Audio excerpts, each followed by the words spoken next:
Welcome, everyone.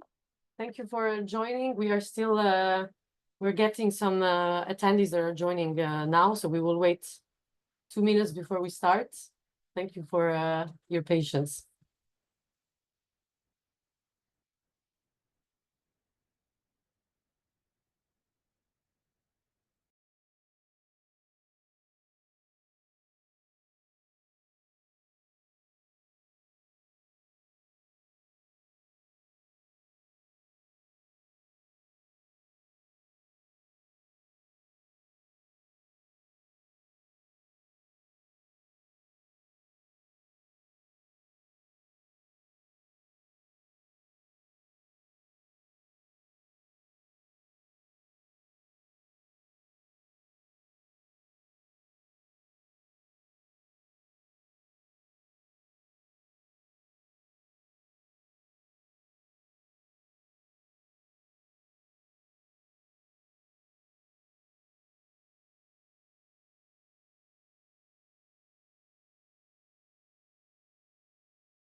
Okay, so for the sake of timekeeping, there's still some attendees joining, but we will start with the introduction. So again, welcome and thank you very much for being here today. This is the webinar on financing of apprenticeships that we organized at the ILO with DCdVET, the Donor Committee on Dual VET. My name is Cecilia Pugliese. I'm a technical officer working at the skills branch of the ILO's employment department. So this webinar is the first episode of a series that we are launching. So we are launching it today on apprenticeships. Why this series? So following the adoption of the recommendation 208 on quality apprenticeships last year, we have organized the skills fair in Turin in February of this year. I think many of the participants today were at the fair in Turin. And we have also created a network of champion organizations on quality apprenticeships that gathers organizations that work already on apprenticeships to foster collaboration between ourselves. And these include other UN agencies, EU agencies, IOE, ITUC, some technical agencies, development banks, and international networks like the Global Apprenticeships Network. So today's speakers are brought to you by organizations that are part of this network. And the idea is that we want to create a knowledge sharing space and some opportunities to exchange and to dig deeper into all the different aspects of quality apprenticeships and the implementation challenges throughout this webinar series. So today the subject is financing, which is one of the most critical subjects. So we decided to start with the most difficult. At the ILO, we are currently finalizing a study on the remuneration of apprentices and also a study on the involvement of employers in the management of training funds in sub-Saharan Africa. So we are working on this topic. We are very interested in this topic, and organizations that are part of the network are also working on this topic, and they will share some of their work and examples today. So let me briefly present you the agenda for today. So I will just go through very quickly some ground rules for the functioning of the webinar. And then I will give the floor to Christine from DCdVET. She will briefly explain what is DCdVET and what they do. We will do also a quick icebreaker. And after which we will have 4 presentations where you will learn many different aspects. So first, the more theoretical aspects of the different models and financing and incentives for employers and learners. You will also learn about the union's perspective on funding apprenticeships. And then you will learn about some concrete examples, one from Laos, and then from Africa and the UK. After the presentations, we will have a Q&A. So there will be time for questions, and then we will conclude. So quickly on the ground rules, this is a webinar, meaning that you, as you might have noticed, you are automatically all muted and you don't have your cameras on. However, during the Q&A and only during the Q&A session and after the presentations, if you wish to take the floor to complement what you wrote in the Q&A, you can raise your hand. So depending on the version of Zoom you have, you might see either a button that says reactions with a face. Apparently, in some cases, it says reactions with a heart. Or maybe you see directly a raise hand function. So it's either of the 3, and from there you can raise your hand. We will monitor who raises their hand, and I will give the floor during the Q&A if you wish to speak. So for this session, we will use Slido, both for the Q&A and for the icebreakers that we are going to do shortly. So you should be able to see now on the screen a QR code that has, so it's the QR code where you can join from your phone. Otherwise, you can go on from your laptop, you can go on slido.com and you can type in this code so that you will be connected to the Slido throughout the webinar. I will now give the floor to Christine. She will briefly present DCdVET, and then we will go into the icebreaker. Thanks a lot, Cecilia. Yeah, it's a great pleasure to join forces together with you, the ILO team, in organizing this event. My name is Christine. I'm here together with my colleague Ingrid, and the DCdVET, being also a member of the Network of Champions, had now this opportunity to see the different events that are organized as part of it. And yeah, it's super interesting for us to be here. We just briefly, to give you an information on the donor committee for dual VET, we are starting next year to celebrate our 10 years anniversary. So almost 10 years ago, the 4 donors, from Germany, Switzerland, Austria, and Liechtenstein, have founded the donor committee with the intention to have a knowledge hub to support the dual vocational education. So all these 4 countries have in common that the dual vocational education approach is very prominent in these countries, and the DCdVET serves to gradually support the implementation of this approach in partner countries.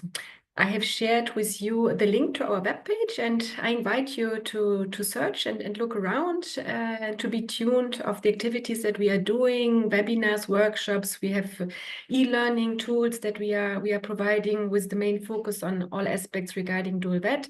An invitation to those projects who come from one of our 4 donors, Germany, Switzerland, Austria, Liechtenstein. We have this opportunity of expert consultation if 2 of these projects join forces and request us for support. And we are very happy then to provide with an expert to work on the issues that you encounter in your respective countries. So yeah, please join us, send us either an email to the email that is mentioned here, or check us out via on the webpage, or also we are on LinkedIn. Please follow us. Thank you. I give back to you, Cecilia. Thank you very much, Christine. So we will continue now with I hope you all managed to connect to the Slido. I will start the icebreaker. So first, we just want to know very quickly where you're coming from. So You can tell us the country, the city, just to get a feeling of what is the representation. Okay, great. Indonesia seems to be prominent.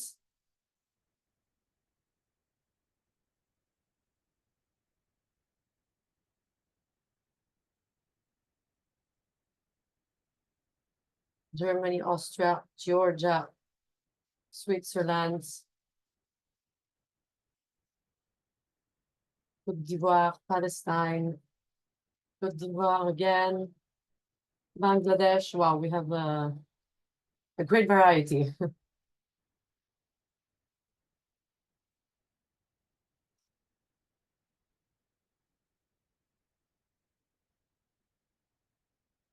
I see Germany and Switzerland as the most prominent now.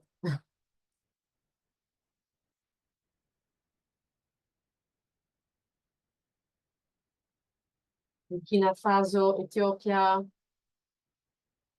Egypt, South Africa. I think we have a bit from every region, which is great.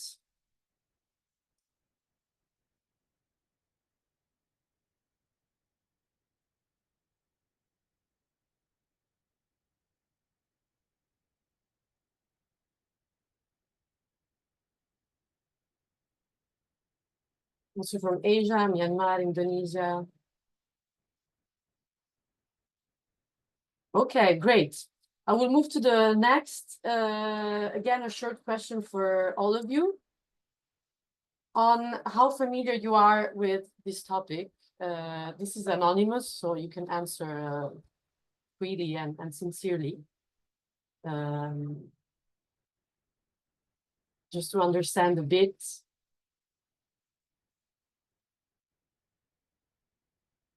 Okay. Most of you seem to have at least some familiarity.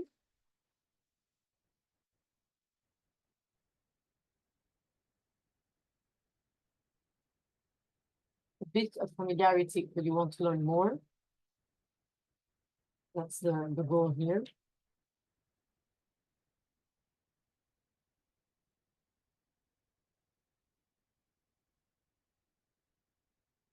Okay, perfect. Then I hope that you will all find what you were looking for in this webinar. And it is time to move to our first presentation.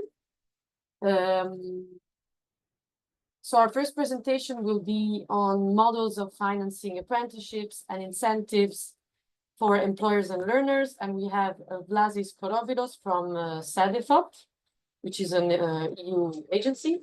So I will now stop sharing my screen and give the floor to Vlasis for his presentation. Thank you, Vlasis. Thank you, Cecilia. Thank you, Christine, for organizing this webinar and for inviting us to participate and contribute with evidence and analysis from Cedefop. First of all, can you see the slides that I'm sharing? Okay, thank you. So I'm Vlasis Korovilos. I'm here working, representing the European Center for the Development of Vocational Training, Cedefop, and I'm working in the team for apprenticeships and VET for adults. Today I will share some insight from our analysis on different types of incentives that are used in European Union countries for employers and learners that participate in apprenticeships. And also we'll give you a glimpse at some of the different financing models that we have identified and analyzed through our work on the topic. I would like to clarify that Cedefop primarily works with the EU member states, plus Norway and Iceland. Therefore, our work builds on the 2018 Council recommendation on a European framework for quality and effective apprenticeships, which offers an understanding of what apprenticeship is and sets 14 criteria for framework, working and learning conditions. But it's very positive and no coincidence, I'm sure, that the 2018 framework and the one set in the ILO recommendation are greatly aligned. which means that although my messages and analysis come from the European Union context, they are hopefully relevant also for a global audience, also in the context of the ILO recommendation. So in the pursuit of introducing new or reforming existing apprenticeship schemes that European countries underwent since the last decade, we noticed that not all schemes titled as apprenticeships would meet the understanding and the criteria set in the European framework. But it is important that countries in this pursuit should be looking at the ILO recommendation or the European framework if they want to get the maximum value that apprenticeship can offer, not only in the present, but also in the longer run. Because quality of apprenticeship is of paramount importance for the value that they bring to participating actors and stakeholders. Why I'm saying this? Because if we do not capture and communicate the real value of an apprenticeship program, we cannot have a complete discussion about who pays the cost and what incentives may be needed. So to do so, we first need to expand a bit our understanding of benefits and value. Think not only in terms of the duration of an apprenticeship program, but what kind of benefits come after its conclusion, once the apprentice is hired by a training company. We also need to think in terms of the benefits for a whole sector, not only in relation to the individual training company that participates in apprenticeship. And we could also distinguish between the reasons for joining in the first place versus the benefits that actually are realized when a learner or a company joins an apprenticeship program. Cedefop's work with the European countries has shown that despite of or on top of any net financial benefit during the program, participating companies very often state that there is a wide range of additional benefits that apprenticeship bring to their businesses in terms of cost effectiveness, but also in terms of the opportunity to shape future workforce, the increased productivity, improved image, better service and client satisfaction, etc.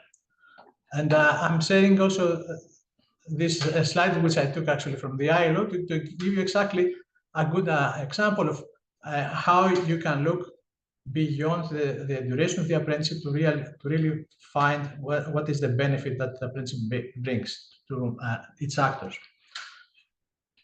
Still, despite the existence of various benefits in the short and the long run, it is very common among European countries to offer incentives primarily to companies, but also to learners to boost participation in apprenticeships. We usually associate financial incentives with direct ones, like grants and subsidies, either grants to companies or grants to learners. But we shouldn't forget that there are also tax incentives, such as deducting training costs from the annual taxation or exemptions from paying social contribution. And we also need to think that there are different sources. Sometimes the support comes directly from the state budget, in our case, in the European Union, also through European Union funds. But there are numerous cases in the European countries where the support comes from training funds to which other companies contribute. We have also analyzed that there is a variety in terms of the scope of the instruments. Some are horizontal, available to any company or learner participating in apprenticeship. Some are targeted, focusing on specific types of companies or a specific occupation or a specific region, and likewise to a specific learner group. And in some cases, we have also identified that financial incentives might be linked to the quality of training or the achievement or the outcome. For example, in Poland, when an apprentice succeeds in examinations required for practicing the profession, it is the company that gets an additional bonus of €2,000. And if the company is in a sector of high demand, then this bonus can rise up to €2,700. Or there are other cases where companies get an additional support when they hire an apprentice after his or her graduation. The database that we have on financing apprenticeship schemes offers detailed information on the instruments that are used across EU member states. I'm just sharing this slide very quickly to give you a very quick overview of these direct and indirect subsidies, which might be either universal, horizontal, or targeted ones. And you will notice in the case of European countries that the vast majority of them offer some type of incentives to employers. It is very rare that there are no incentives in place. Which brings me to what we have analyzed through our previous work on the financing mechanisms for apprenticeships in Europe. And we had identified 2 + 1, I would call, major models for financing. On this slide, you see what we have called the split financing model. This is the most common model used in European Union member states, and where you have the government paying for the off-the-job training, the private sector, companies paying for the apprentices' remuneration, but there are also might be additional flows of money from the government to companies or to apprentices in the form of financial incentives. There are variations within the model in terms of whether these incentives exist in the first place, or what is their level and their coverage. But then we have identified that it's also a different joint financing model that is used in several member states. It is not rare to have this model here, which its striking difference is the existence of at least one training fund to which companies contribute and from which they can draw financial support. These training funds might be national, might be regional, or might be sectoral. In some cases, you might have more than one training fund in one country. So, for example, 3 or 4 different sectoral training funds coexisting, and coexisting also with a regional one, etc. And we have also identified cases where this training fund does not only cover the cost for its own member companies, so does not only provide financial support to companies, but there are cases where training funds cover some part of the apprentice wage, or direct some funding to schools, or they can be used to set up inter-company training centers that act as a third learning venue on top of schools and individual training companies. Then we have a third model that it is quite rare in Europe, and where you will notice there is no arrow between the private and public employers and the apprentices. This is a case where the apprenticeship remuneration, which is usually now in this case an allowance, comes directly from the state goes to apprentices. Either this being a formal flow of money, meaning that there's no obligation for the private company to pay a wage at all, or this happens in practice because the training company gets a very high subsidization, which almost covers the full wage cost for the company. This is not usual. This is not common, and there are questions raised regarding to its sustainability and what does it mean in terms of responsibility and engagement of companies and the fairness of the cost-sharing mechanism. So I wouldn't say that this is a very common, neither a sustainable and preferred way to share costs between all actors. I'm sharing a slide mostly for reference once you receive the presentation. This comes from the input of Cedefop's community of apprenticeship experts. And if I'm correct, the author who contributed to this, Kurt Schmid, is among the audience today, so I would like to thank him for this. It's a short overview of the coexistence of different financing instruments for companies and learners in Austria. And you will see that there is a national, a state basic subsidy, there are grants from a training fund for particular cases, there are grants that come through regional or sectoral training funds, so levies in the case of construction and electrometal industry, which are combined by, again, different set of instruments for learners that have also their own different sources of funding. So this is a depiction of where you have a coexistence of different instruments.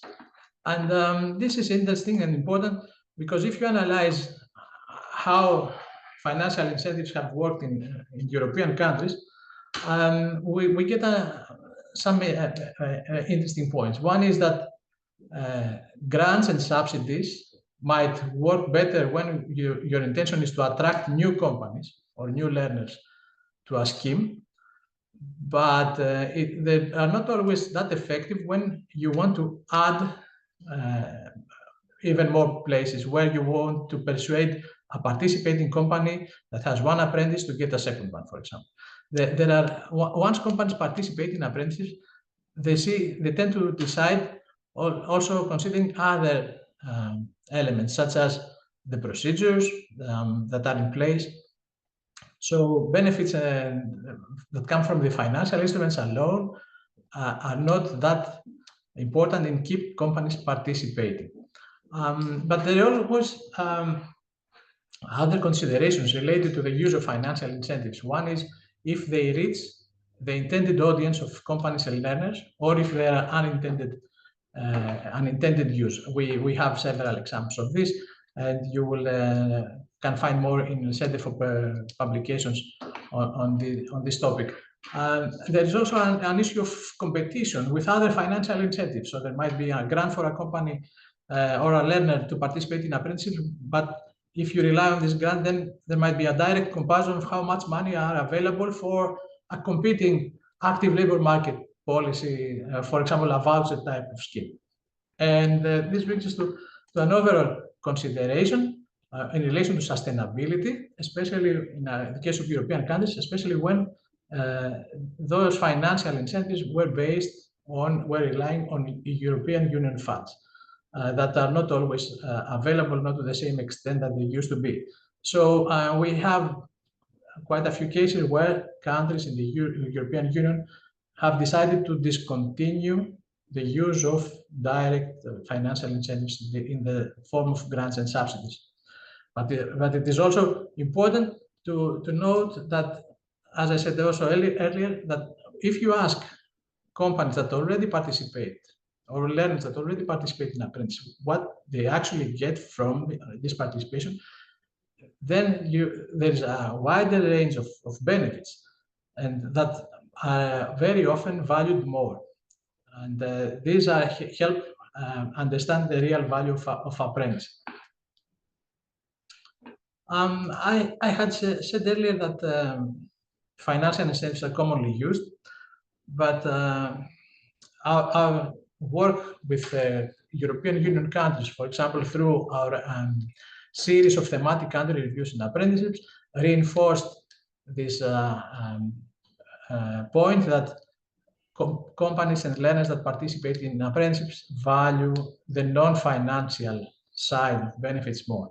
And this slide offers a very an overview of different elements that might be of value for actors.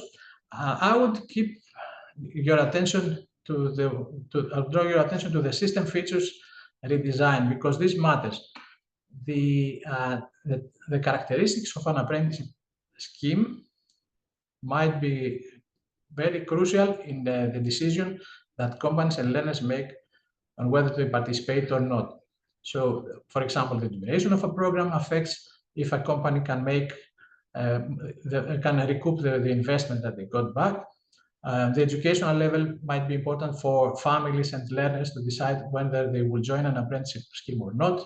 The wage structure and the wage level and how this is set, and the type of the contract offered and the accompanying benefits are also important factors for the decision and the participation of factors that need to be taken into consideration when we're talking about financial incentives. Because if you are not sure what is apprenticeship for in a country, and if this is not clearly communicated, then you're not sure if you're reaching the right audience and if you're offering the right value to this audience. And you cannot have a discussion about the incentives without first capturing these a real benefit from participating in apprenticeships. So I would say, as a closing comment, that it is important to have shared governance mechanisms and processes where all stakeholders sit together, discuss, reaffirm what is apprenticeship for, what is the target audience, so that they understand what is the starting point of this target audience, and if this needs to be complemented with additional incentives. You will see also some links to our work, which includes work of the European Commission, the European Alliance for Apprenticeship, and I will be happy to reply to any questions later on. Thank you. Thank you very much, Vlasis. Just to tell everyone that we will share all the presentations after the webinar, so you will be able to look again at them and look at all the links. So thank you. Our next speaker will be Martin Henry from Education International, which is the global union that brings together organizations of teachers and education employees. So I will now give the floor to Martin. Thanks, Cecilia. Martin here, and I work for Education International. We cover 32 million teachers, about 179 countries, about 380 members, including many of our members work in TVET, Technical Vocational Education and Training. But I'm not just going to be talking about them today. I'm going to reframe the discussion a little by getting us to think the other way around, not at the system and how the system works, but at the apprentice and what the apprentice needs in order to make their apprenticeship work around them. And of course, there's a union element to this, but it's not the only element. So I do want to put the apprentice at the center of the discussion, because it's them that's going through the process of training and getting a qualification and entering the workforce. And we hope in a way which enables them to be able to learn not only for the minute that they're doing the apprenticeship, but for the rest of their lives. And we would like to see a lifelong learning guarantee so that people can continue to learn and access and move in and out of different models and forms of training as they go through their lives. So I was lucky enough to be on the negotiating team. We are a member of ITUC, and I work with a number of the ITUC colleagues on the apprenticeship recommendation R208. And our spokesperson, Amanda Brown, also came from an education background. So the education element to what happens in apprenticeships was never far from our thinking. So what does a quality apprenticeship actually look like? How do we develop an approach to quality apprenticeships which enables us to do the work that we have to do? And how do we get the financing in place to make sure that this happens? And I'm just going to take my watch off so I can keep an eye on the time, make sure that I stick to it. So what is it that we are trying to achieve with apprenticeships? Well, we're looking at a position of some students coming into apprenticeship straight from the school. Some people are coming from other pathways within their life, and all of them have particular needs around what is going to be workable for them.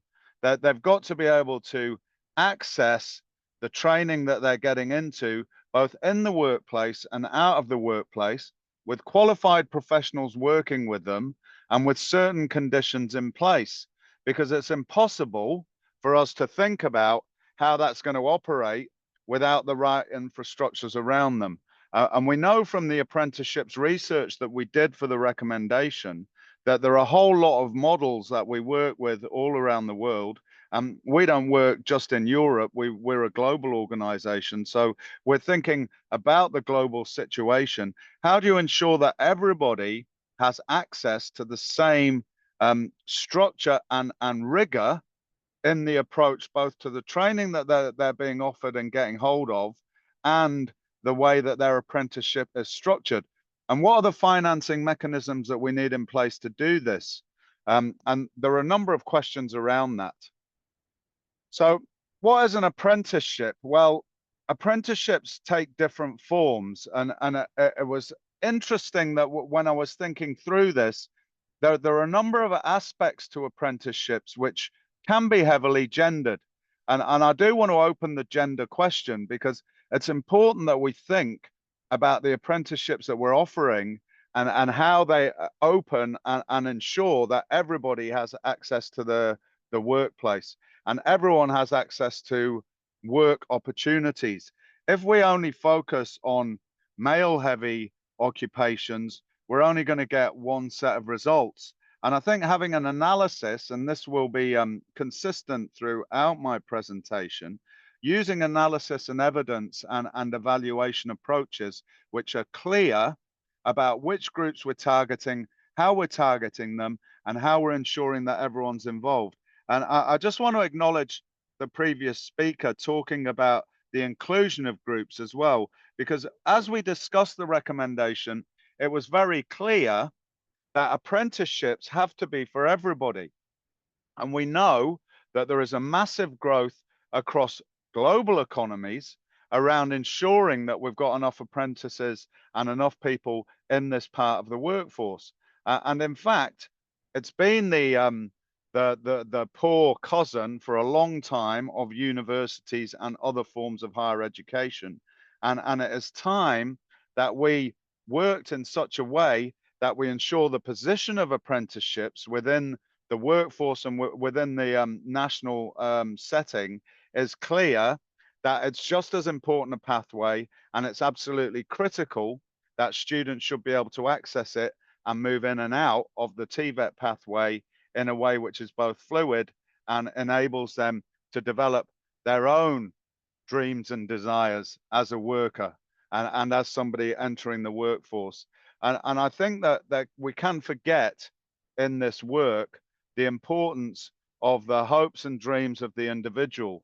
So we should be able to provide apprenticeship opportunities across the board that enable different people and different students to be able to access the learning, the thinking, and the work that they need. And we need to think quite carefully about how we open some of these things up. So I know there's been a lot of work done in New Zealand, for example, around ensuring more women are able to enter the electrician's profession. And they've had a big incentive process on working out how they advantage that approach. Now, that's sensible thinking, because we also need to ensure how we've got the ability to have more men in early childcare. And if we take any particular sector, there are ways in which we can think around our ability to ensure that we've got the gender approach clear. And I know from the work the colleagues did on the care economy and the recommendation they've been working on there, that it's also absolutely critical that we've got apprenticeship pathways within that profession. So let's think about how we're constructing an apprenticeship and how we're giving the opportunities to learn on the job, but also in an institution, so that you're backed up with the right evidence and the right information in the way you go around and about doing things. So what are the protections and what's the cost? Well, in the quality apprenticeship recommendation, we were very clear in the contract that we spelt out. And I always get a bit of a little reaction when I see the word stipend used, because we don't want to see stipends, we want to see pay. And it's very clear within the contract things that we've laid out that it's important. I see you nodding there, Vlastis. So thanks for acknowledging that. It's not an internship we're talking about here, it's an apprenticeship. So we're not talking about 3 months, we're talking about 3 years. And we're talking about a situation where the worker has to be able to give an access to ongoing training as well as the work they're doing as an apprentice, but also having access to the other benefits and conditions that a worker has. So you've got to have the health and safety situation under control. You've got to make sure that you've got access to the different things that people are doing within the workplace. You've got to make sure you've got holidays, you've got protections, you've got sick pay. All of that is stipulated and laid out very clearly in R208. We've done a lot of work there to put together a way of thinking about it that enables us to have access. And of course, there's a cost to that, but the cost of not doing that is much greater. And interestingly, as more women came into the electricity sector in New Zealand and started to work on the overhead lines, etc., they found that the safety elements went up because women weren't as prepared to take the risks that some of the men were in that sector. So I think that understanding the importance of putting the different elements together and working out the way that we can ensure that every worker has the same abilities and conditions, including to collective bargaining, I might add, but also making sure that they're able to get into the collective experience of being a worker is really important too. And that is part of the value that we're talking about here, and that's about the value we're going to build. And it was interesting negotiating this recommendation because there was actually strong agreement amongst all groups, the employers, the workers, and the governments, because we all know that apprenticeships are critical to the future. So what sort of education and training do we need? Well, technical vocational education and training is a sector that has been badly dealt to for many years. So we do a global survey on the status of teachers, and we'll have one out on World Education Day in January. And the last 3 versions have shown us that TVET teachers and ECE teachers actually are the most lowest status groups among the teaching profession.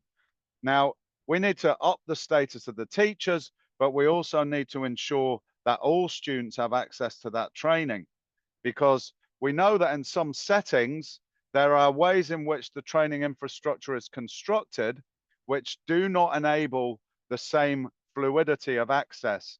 And I think it's important across countries and that globally, we're able to develop this infrastructure to ensure that in every environment, there is a TVET institution available, which gives students the ability to access that work. Strong TVET institutions, and it was one of the employer colleagues pointed this out actually in the discussion we were having in the run up to this webinar, that actually that is a levy and a subsidy, if you like, to employers, that if you have strong TVET institutions and good training on offer, that means that companies are in a better position to be able to offer apprenticeships. We're not saying that every apprentice, every small or medium enterprise, everybody in every situation has to be able to train as well. That's not the point of an apprenticeship. An apprentice should be able to get off the job training as well as on the job training so that they get the quality education they need so that they can become the productive force in society that we want in this area. And I would add that the sort of productive capabilities you can develop in strong TVET institutions are not just the things that you do within the everyday job of work, but are also the things that connect you to society and citizenship and the broader ideas of what it is to be in the workforce. And we do believe there's a role that strong TVET institutions play in that process. So financing and monitoring, I always think, and being an ex-English teacher, about the importance of metaphor, but the metaphors are not the same everywhere. So I thought it was important that we go back to think about what the metaphor means. He who pays the piper calls the tune. And it is from medieval times where you used to pay the busker, as it were. And in this situation, what we're talking about is who is funding the apprenticeship. And we know that governments and sorry, I'm probably not saying it properly, but I just want to acknowledge what you said, that in the situation in Poland, they're offering incentives, that they've got money which is actually funding and following the learner. And we support this. And we do also want to point out that there is, within the recommendation, the importance of having robust monitoring mechanisms, including data collection by the competent authority on rates of retention, non-completion and success in apprenticeships, because we agree with you. There is no point in us turning out apprenticeships if nobody's keeping an eye on whether we're even holding on to those apprentices. We know that in some settings, There are apprenticeships that are being rolled out at a rate of knots in areas of the economy where you don't necessarily need workers, in a whole lot of ways, which are setting people up to fail. And that's not a good idea.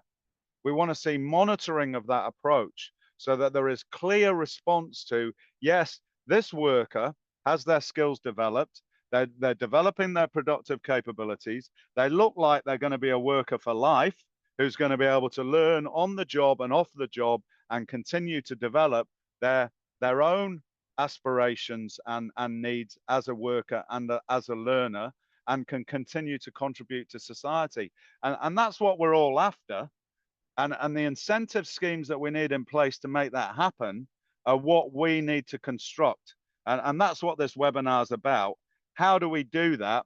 How do we provide the right opportunities and incentives so that people can get into the work in a way which is supported, that is clear, and that enables them to come out with a qualification that counts and that they can use in other settings. I could get into the portability of qualifications, but I won't just at this point, because it's a very complicated and complex issue. But there should be portability as well, so that you can move around different parts of the world, and I can be a plumber in Côte d'Ivoire or in Brussels, and that should be something that's achievable. How do we do all this? Well, in the end, we've got to work together, because we know that cooperation creates cohesion. And that is all of us working across the aisle, workers, employers, governments. We need the monitoring authorities doing their job. And there is another monitoring authority in the recommendation that we're very proud of, overseeing the TVET institutions, the qualification, actually how all that works. And we think it's important you have those in place too. If you don't have them, you should be asking your government why not, and we should be working out how we can get into that discussion so that every student on their way into the workforce has got access to good career advice and guidance, so that they're able to pick up a role and a job that is suitable for them and enables them to be a productive member of our community. Thank you very much.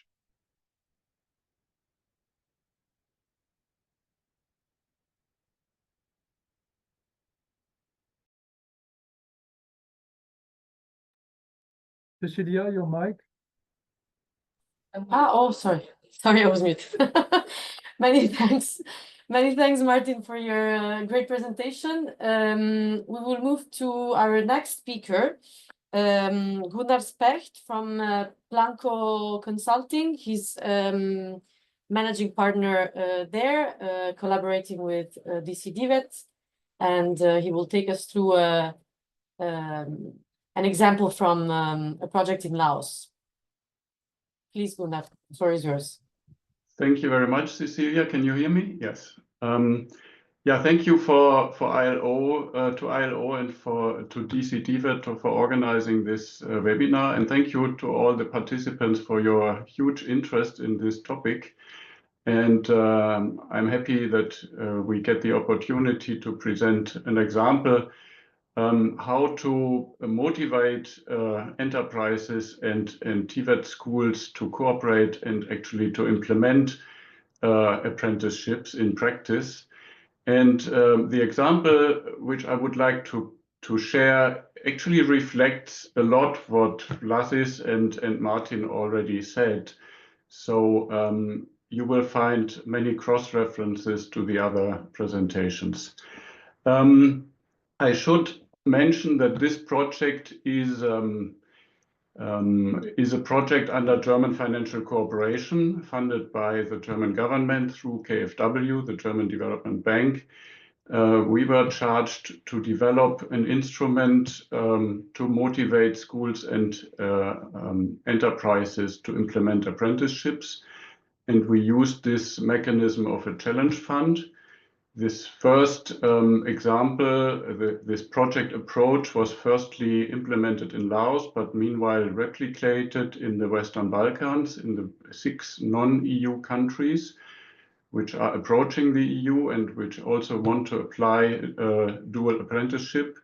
And there's a large program called Regional Challenge Fund, also funded by KfW with over 70 million euros, meanwhile, as a regional project which applies the same approach. And I can share the link to that project later on. But as Laos was the first example, I wanted to present this project as it is more matured than compared to the Balkan project. So starting, my presentation is, it's a bit slow. The mouse click is a bit delayed, it seems. So what is a challenge fund? A challenge fund is a competitive financing mechanism. It is usually designed to stimulate innovation or to address certain challenges of a sector. A challenge fund could finance either public investments for infrastructure, communal infrastructure, or the public services such as TVET. And that is where we come from, or where we wanted to apply this approach.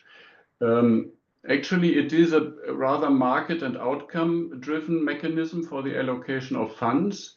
It works like that. For those who have no familiarity with challenge funds, the fund management organization is publishing calls for proposal.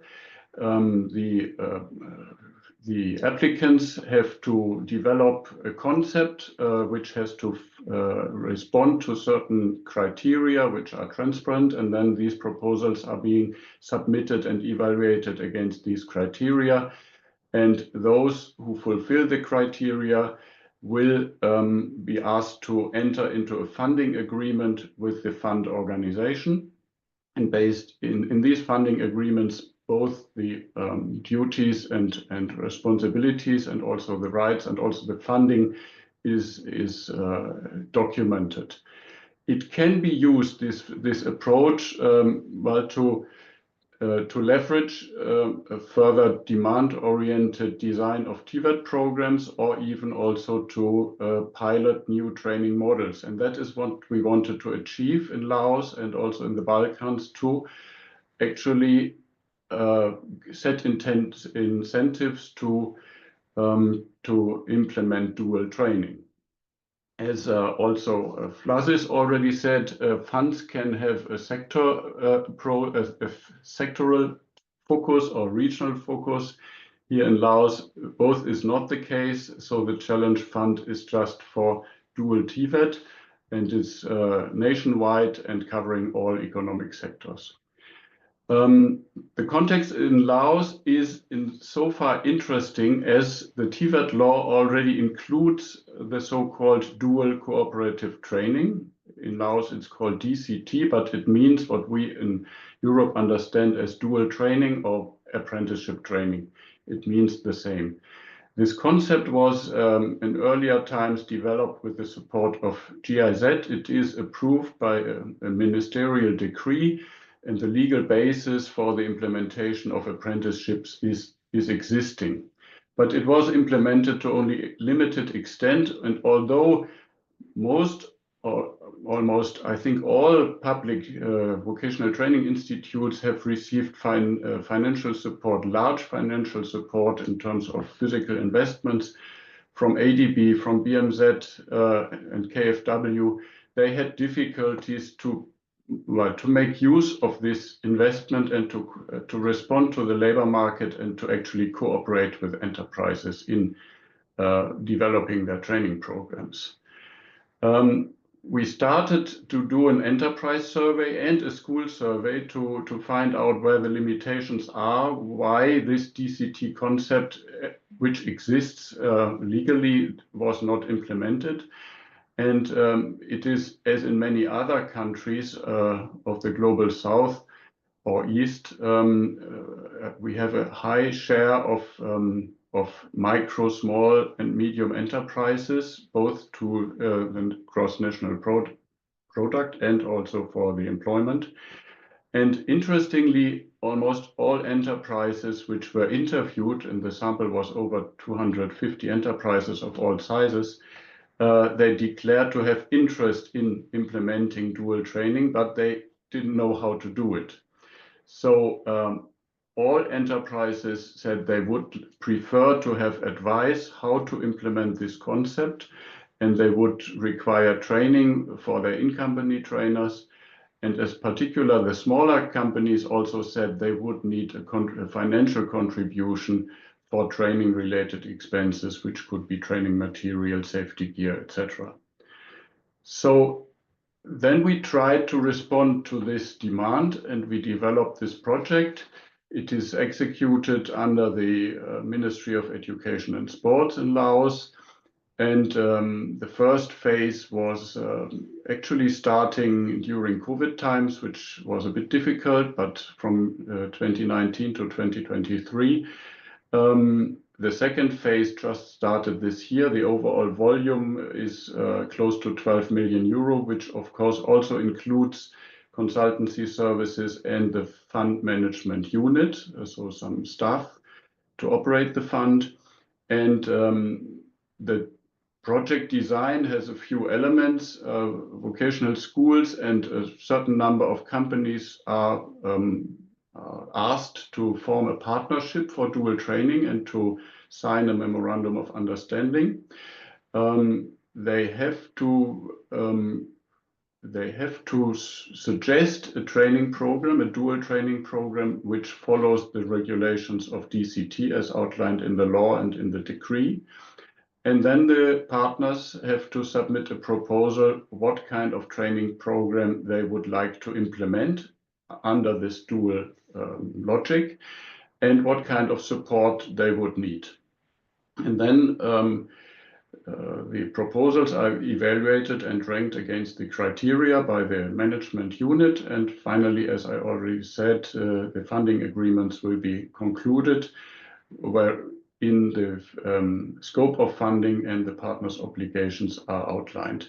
Just to mention what also Martin said, it is an essential element of DCT, so dual cooperative training in Laos, that there is a training contract, and in this training contract, all what Martin has outlined is contained, and that certain regulations are fulfilled, certain cooperation principles are outlined, and this is closely monitored also by the management unit, by the fund management unit. And an interesting element is, of course, companies are a bit reluctant to pay wages to the apprentices, but they understand that in the long term there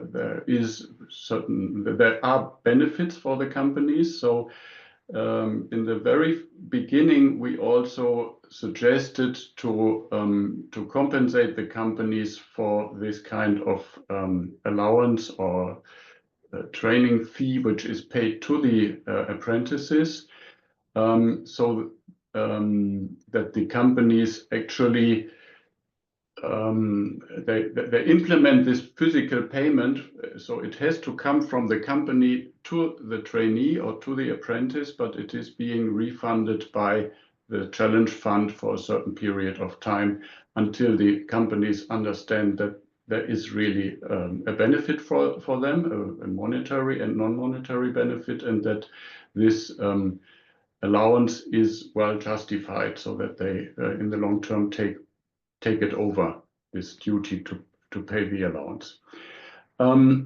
This is just a diagram to demonstrate or to show how the mechanism works. We have KfW here on the left-hand side as the funding agency. We have Ministry of Education. We have a consultant team, and we have seconded staff from the ministry. Both together form this fund management unit. We have a bank account for this facility, and into this bank account, the German FC funds are being paid into it. These partner structures are always at least one school with several companies. They send their applications to the fund management, and they get in-kind or grant support according to their requirements.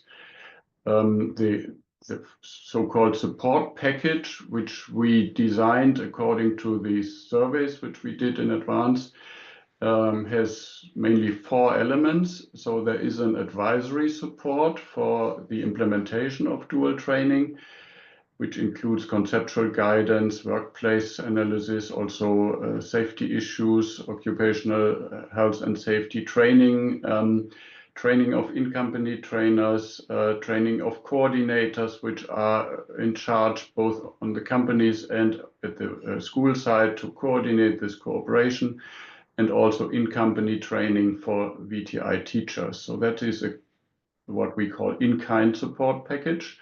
And then we have a grant support, that is here the red box, for vocational training institutes. They get an operational budget for their coordinator. They get allowance for vocational teachers if they are taking training in the companies.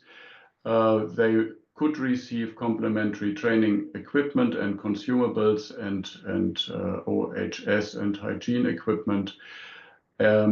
And for the smaller companies, micro, small and medium companies, we also offer a grant support, which is similar, but it only includes really operational costs, which are a burden to the small companies when they start offering this dual training. Then as a last element, we have a little performance bonus, so to say, for the best performing companies and best performing apprentices, which is granted at the end of when the trainees graduate. The results for phase 1, and this is, I think, already the last page or last slide.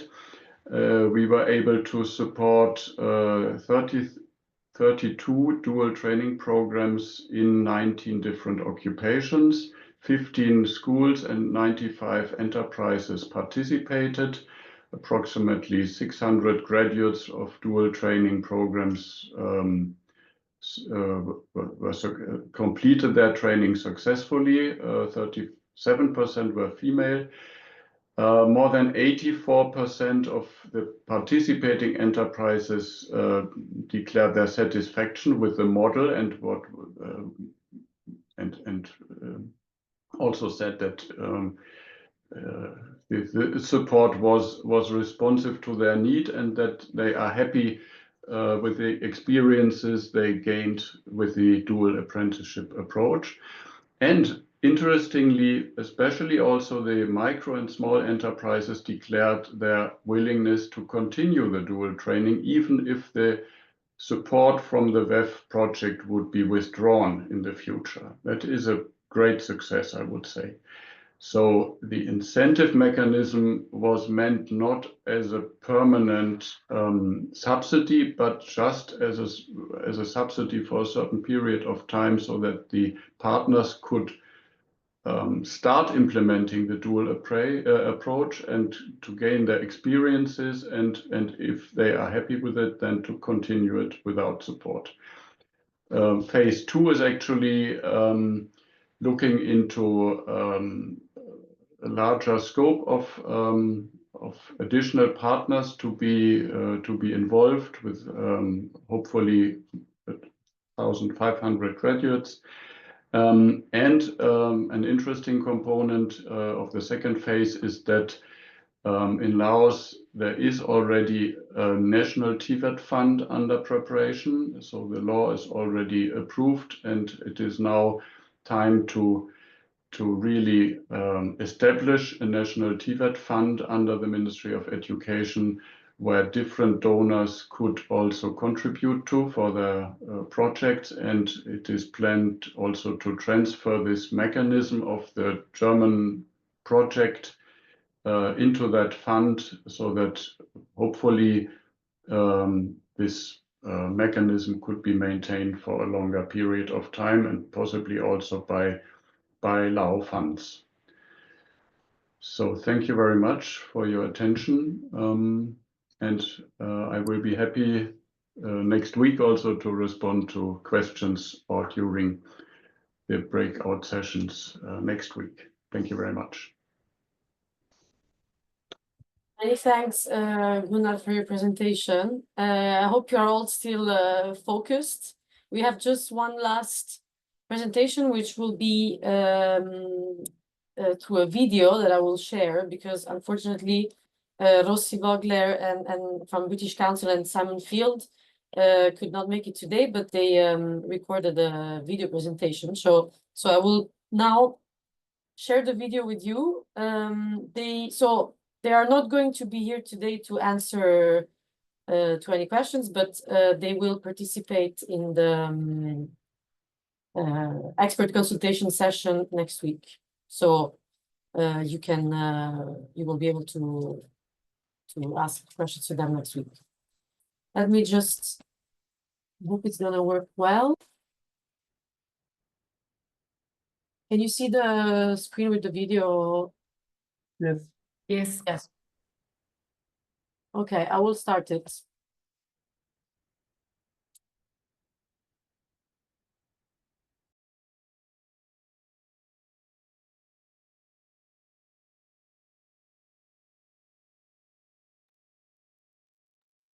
Can't hear it. Can't hear it, Cecilia. The Was it audio just is me? not working, Cecilia.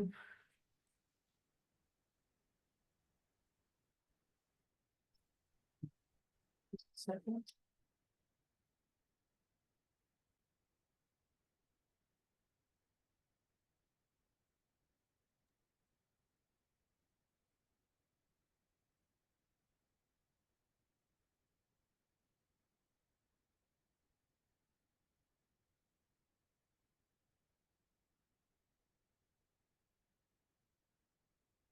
For some reason it's not working. It worked when we tried yesterday, but of course it's not working today.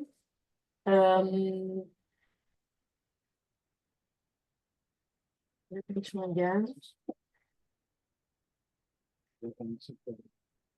Yeah.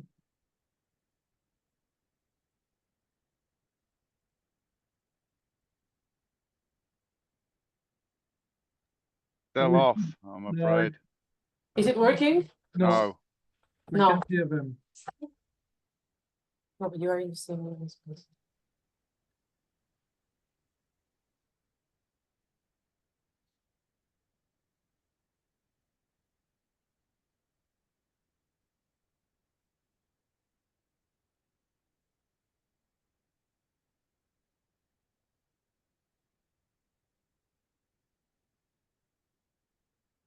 Okay, I'm really sorry. I don't know what's the issue. I don't want to lose too much time, so maybe we can I will Christine, I will give you the floor to explain the expert consultation. And if I cannot fix this, I will share the video presentation with the participants along with the recording of this webinar, so you will be able to see the presentation, and we will move directly to the Q&A. Just yeah, let me share this now. Okay. So I continue. Could you? Okay, perfect. Yes. Okay. Yeah, sorry for this hiccup, but yeah, before we continue with the Q&A session, I would like to take this opportunity to inform about the very good news that all of the 4 experts, or at least 3 that you heard today, Gunnar, Vlasis, and Martin, and I think also Rossi, which I hope we will still see and get her input in a minute, are available next week to continue the discussion with you. And basically, as an information with regard to the Q&A session that what we plan to start in a minute, this expert consultation next week is an opportunity for you to really address to this 3 to 4 knowledgeable people your specific country experience or challenge issue that you raise with regard to financing of apprenticeship in your specific country. So this event will take place next week, and the agenda for this event is basically determined by your inputs, by your considerations and issues that you will bring up. And yeah, for this, we, the organizers, as well as with the 4 experts, we would be highly appreciate if by this Friday, 6th of December, you could submit your specific questions that you have to one of these experts. I'm sharing here the forms, but probably Cecilia, I need your support because as far as I understand, I can only share with among the panelists in the chat. If you could kindly, or one of your team, share the link to the forms that you could please fill in with your questions and submit by Friday. Yeah, if you use this form, then we are happy to analyze and then to organize the session of next week accordingly. So in a nutshell, Cecilia, if you can just go to the next slide, please. Basically, in a nutshell, the expert consultation is a follow-up of this webinar of today, and mainly to deepen the input of today with your specific question. And what we really think is should be of an important value for you is to take up and reflect your own question and experience. So you heard today the example of Laos, but also broad on financing of apprenticeship and requirements and parameters on that. But I'm very sure that you have your specific experience and your specific challenges in your countries. And from the DCdVET, we have some good experience to organize after a webinar this specific 1.5-hour session where your country experiences and challenges can be addressed and discussed with these 4 experts, Gunnar, Vlasis, Martin, and Rossi. So please bring your own question and experiences by filling up this form, sending it to us by the 6th of December. So to give enough time for the experts also to prepare in depth and with the necessary information, your context to be shared then next week. And yeah, if there's also something that comes up during the session next week, raise your hand, and I think as a team we will then be able to discuss your matters further. Thank you. That's about the expert consultation. Cecilia, I give back to you.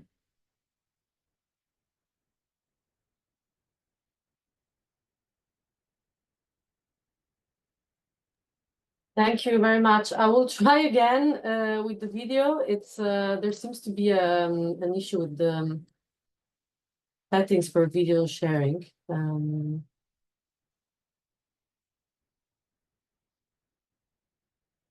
But I'll try again.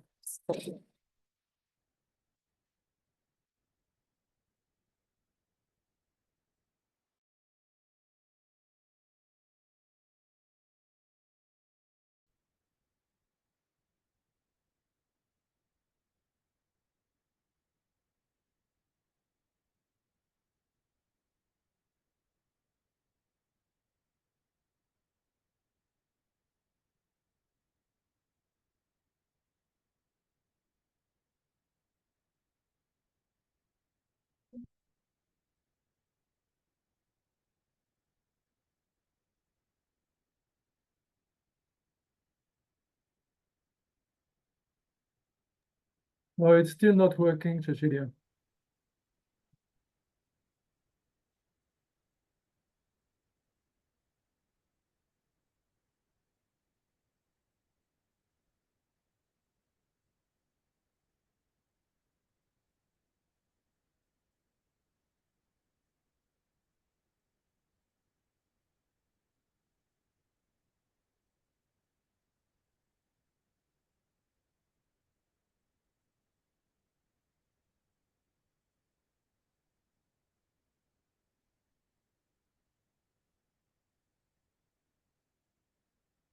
Can you hear now? No, we don't. Maybe we can Okay. shift. Yeah, I'm really sorry. I don't know what happened. We tested everything, it worked, and now for some reason it's not working. So I don't want to lose too much time. We will share this presentation right after, so you can watch it right after and ask your questions to Rossi and Simon in the next session. Apologies again. Your cam is off, Cecilia, if I may. Yeah.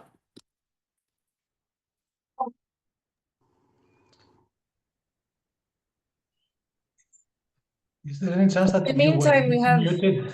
Cecilia, is there any chance that you were muted while you were showing the video? no, it's I have no idea what what's the issue, to be honest. Okay, so Could you put your cam back off?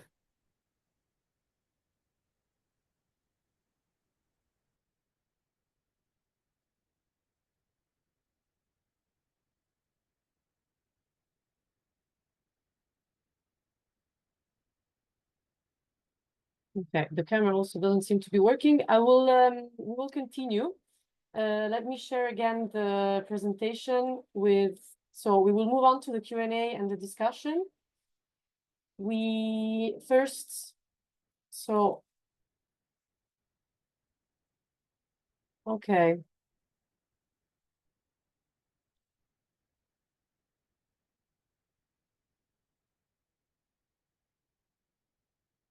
Okay, so I will invite you all to connect again to Slido. And we have already received some questions. We will address them right after this. But before we address the questions, we wanted to ask you in this audience, since you come from a variety of regions and countries, if you want to share what type of financing model exists in your country, or incentives for employers or learners. They can be financial, non-financial. Not necessarily your country of origin, but also it can be just the country that you're familiar with, a system that you're familiar with. It can also be that there is no, there are no existing incentives for financing apprenticeships. And yes, please share below. And if you could also specify which country you are talking about. Thank you. We will take 5 minutes for this, and then we will move to the question and answers.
I see that some participants are still typing.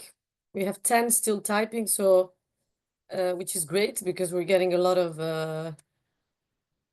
answers and information. So I will give it another 2-3 minutes before we move to the Q&A.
Okay, so thank you very much for everyone who provided an answer. We will keep them and we will try to summarize them and share them with you as a follow-up to the webinar. So this is, I think it's very interesting to hear also from the different countries and regions, different models and so on. So thank you very much. Now we can move to the Q&A, which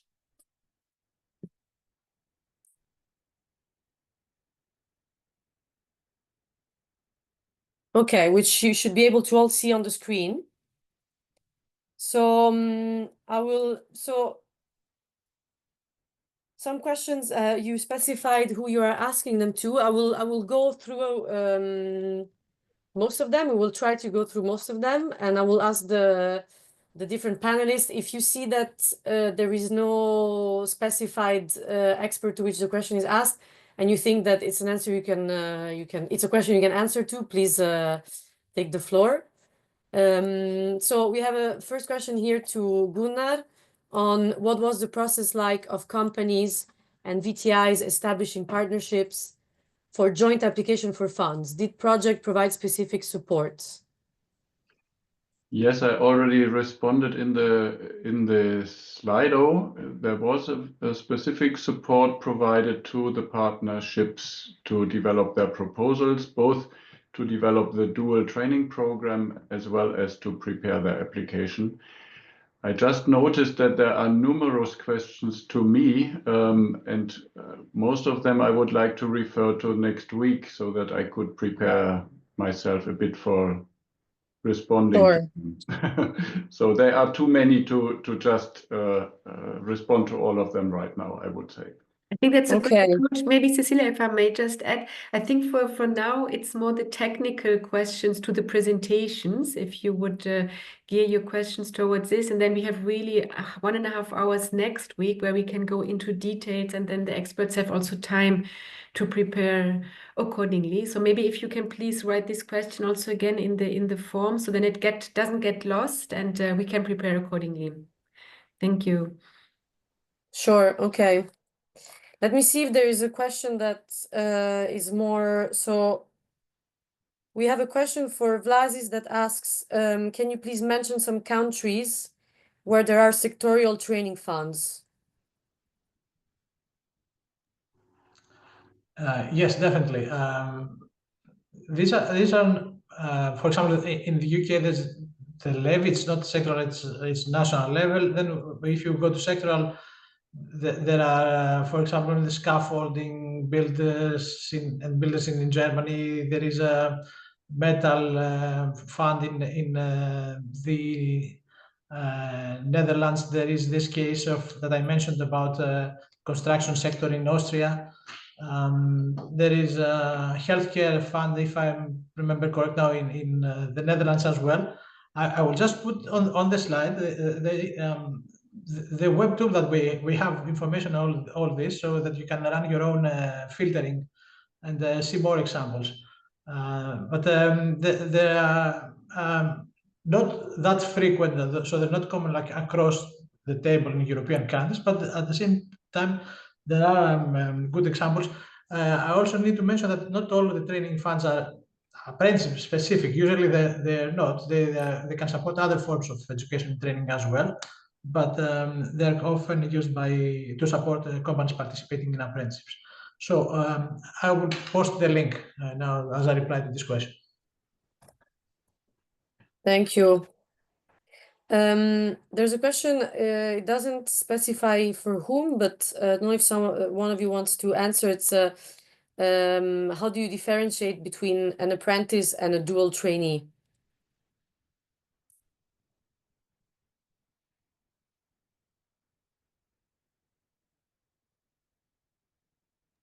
Well, I can just talk about the recommendation, Cecilia, where there is a definition of an apprentice.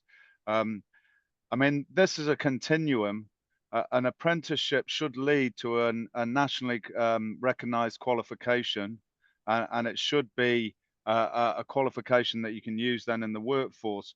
A dual trainee maybe is not nationally recognized, or it may not have as much status as an apprenticeship, but it really depends on the system. These are very contextual issues.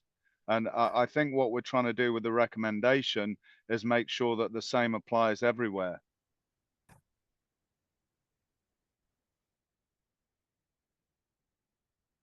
Thank you, Martin. I'm trying to see if there are other questions. There are not too, because I see many of these questions are really fit for the expert consultation. So as Christine said, you can submit them in the form that we shared in the chat, because they require a bit more of a more in-depth answer. Maybe Gunnar, if you want to answer, I think it's a quick question on what does green technologies specifically mean for the phase 2 target? Well, actually, that is also a contextual issue, as Martin just said. Green technologies is actually a new focus of German cooperation to support the just transition and to support training in sectors which are related to energy efficiency and renewable energies. So to support the reducement of CO2 emissions throughout the industry and to prepare the labor force for that. So that is a BMZ policy, so to say. And the TVET project supported by the German government should meanwhile include certain components to support this overall goal.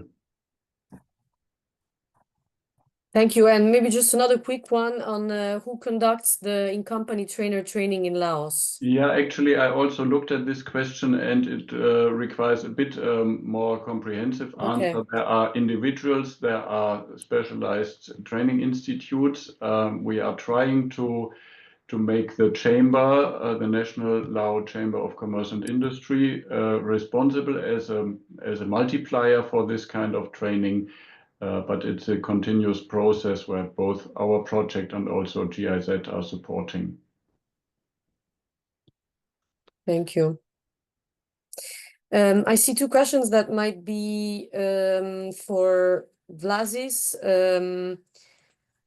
Maybe you can give a quick answer, and if and it could be also taken to the expert consultation for more in depth. But there's a question on what type of policies can the government implement to encourage private sector involvement in financing and hosting apprenticeships. It's there's no like a unique way to reply to this.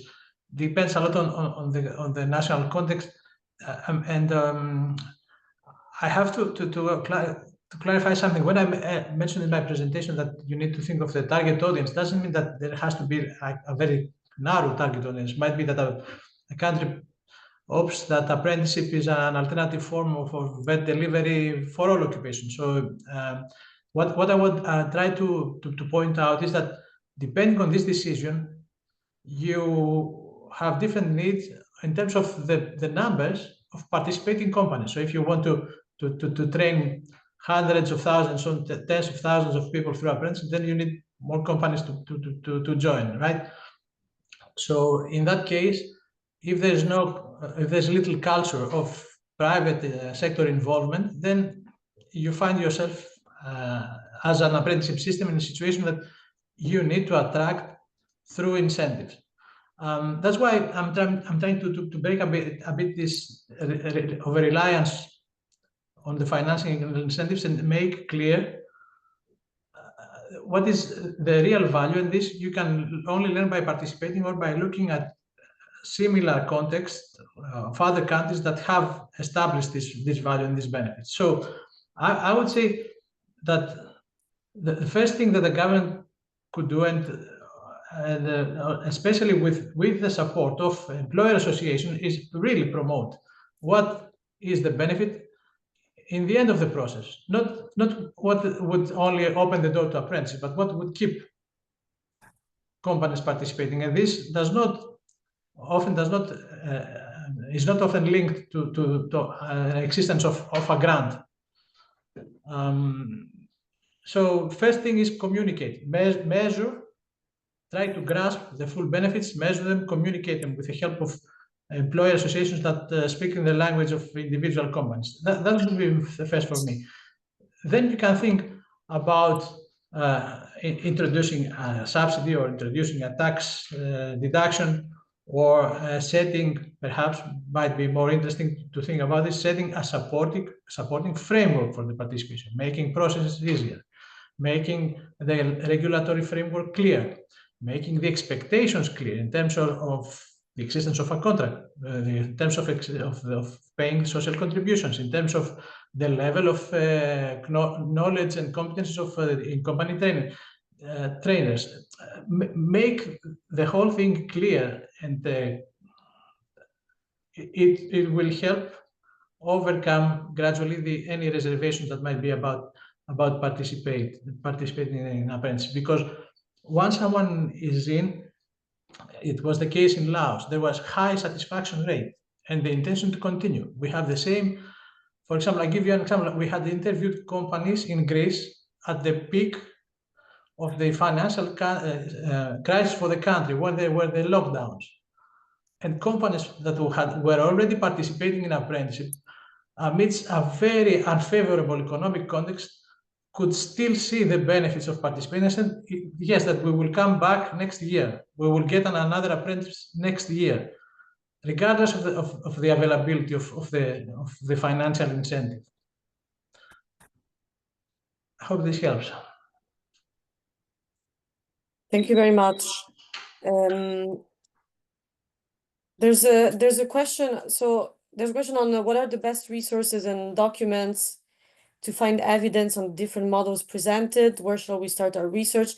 I think Vlasis had a page in his slide on his presentation with some links and resources that might be a good start, which we are going to share. I mean, I'm going to share the whole presentation. I don't know if, apart from Vlasis, the other panelists, if you have some resources or documents that you think are worth reading on this subject that you want to share. We can send you the links, Cecilia. You can flick Mhm. them round. I've got a few bits Perfect. of research that fit the bill. And Cecilia, maybe just to add, I see that Gunnar and Martin have already shared some documents here, but I think it's only visible for hosts and panelists. I think we cannot share with everyone. Maybe if you can just go through and resend so that everyone can get them. You mean in the chat or in the? In the chat, sorry, in the chat. Okay, yes. Yes, sure. Okay, I will. That would be Yeah, great. I will rewrite. Yeah, I see them. I will rewrite them in the chat for everyone. Super. And actually, maybe it would be easier if I put them into a, because the chat will be lost. So for the attendees, so we will put it again in the follow-up email, also with the form for the expert consultation. Great. Let me just make sure that we have them here. Okay. Okay. I don't think I see any new questions. So again, the ones that we have not answered are, it's because they are a bit more complex. So please, you are more than welcome to submit them in the form for the expert consultation session. The form for the expert consultation session I have shared, right, in the chat to everyone. Yes, okay. I just put Okay. it again. Maybe we can also just share it again as it's now. Yeah, I will put it again, yes. Super. So it's going to be the last one. Okay. Great. So thank you very much for all the questions and the inputs from the previous question. We will try as soon as possible so we will share the presentation today or tomorrow with also the video from the British Council. Sorry again for the technical issue, which sometimes is a bit beyond our human control. And we will then also follow up with all the additional links and some, I will try to consolidate a bit the answers that you gave us in the previous question on different models in different countries. And I will stop sharing my screen and give the floor to Patrick Daru, who is a senior skills specialist here at the ILO, working in the team that deals with apprenticeships and that worked on the recommendation 208 last year, and this year on the implementation of the plan of action for the implementation of the recommendation. So thank you very much to all, and the floor is yours, Patrick. Thank you very much, Cecilia. And I really want to thank the panelists and also DCdVET for this great presentation and the very great discussions and points that were brought for discussion. I have 4 main takeaways from the presentation.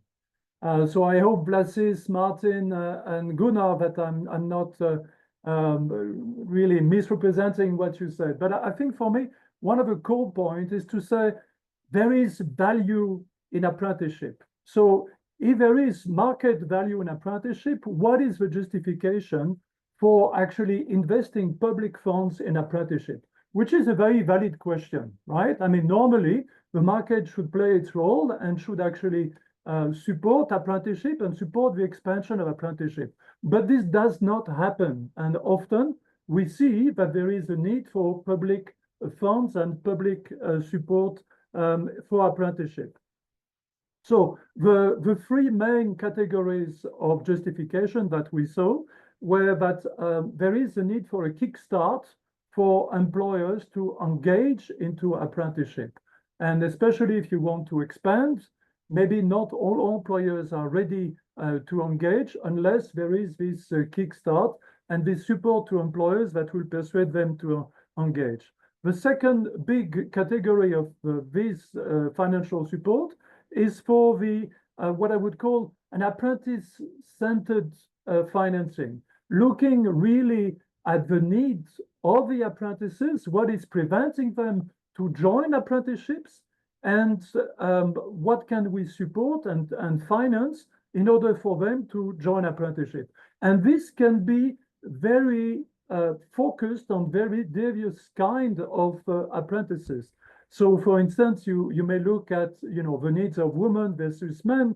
You may need to look at the needs of persons with disabilities, and these specific categories to try to entice them to join apprenticeship, especially in non-traditional occupations, right? So, for instance, I can tell you that in Lebanon, we were very proud as ILO to have trained the first woman electrician in the country. And this is an achievement. You're breaking new ground, you're changing the perception, changing behaviors, and for this, you need some extra financial subsidies.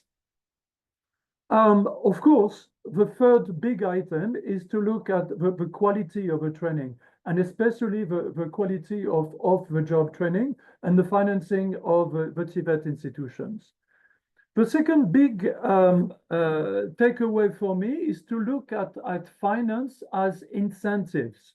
You want to change behaviors, you want to look at how you can incite apprentices, employers, and also training centers to engage into the apprenticeship training. So we had great examples. For instance, the additional finances for training and for enterprise in Poland, so that if they retain apprentice, they will get an additional bonus from public funds.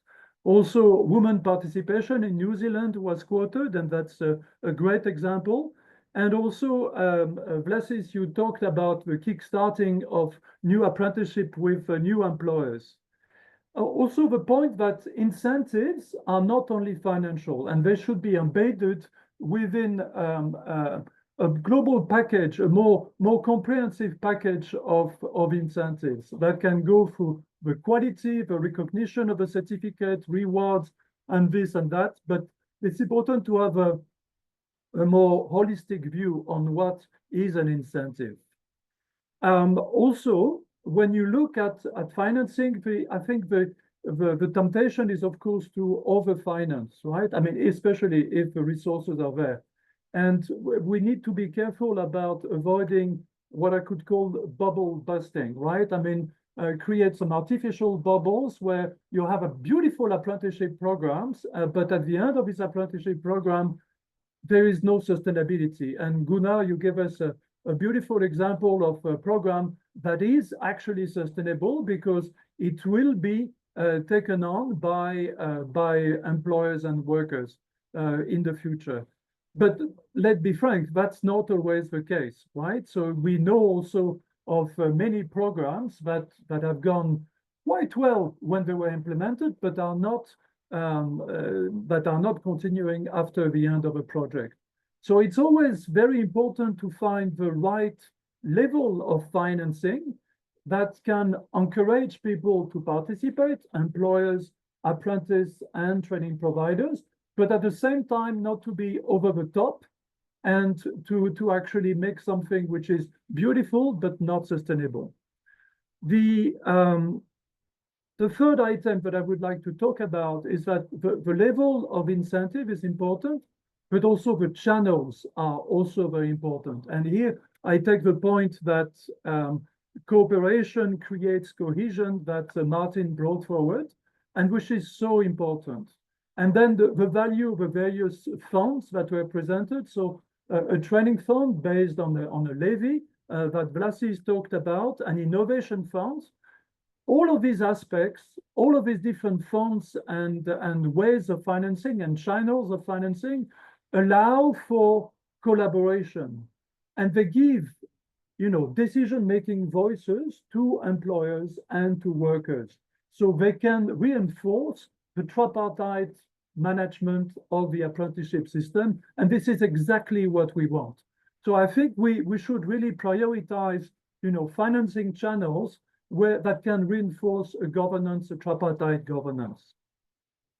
The last point that I want to make is about robust monitoring systems. We don't know from the start what will work and what will not work. And therefore, it is absolutely crucial to keep monitoring the process, but also the results that comes out of apprenticeships, and to see if we are reaching our goals.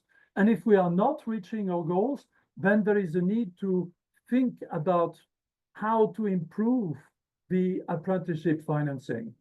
So this is only the start of a dialogue that we want to have with you, with Cedefop, with Education International, with DCdVET, with everybody around the table. But we hope that there will be further dialogue on this aspect, because this is definitely a very crucial aspect of apprenticeship. And I don't think that anybody has a magic bullet on this. So we look forward to the discussion we will have next week, that will be facilitated by DCdVET, and also further collaboration with you all on this particular aspect. Thank you very much. And again, really a great presentation, great dialogue, and looking forward to the next steps. Thank you. Thank you very much, Patrick, for concluding, and thanks again to all to those who stayed with us until the end. We hope this webinar was useful, and we hope to see you at the expert consultation session next week. The form is again in the chat. Just as a reminder, we need to receive the questions before Friday this week. Thank you, and all the best. Have a nice afternoon, morning, evening, wherever you are. Goodbye. Thanks, Cecilia. See you later. See you next week. Bye. Bye. Thank you all. Very well done. Thanks. Bye-bye.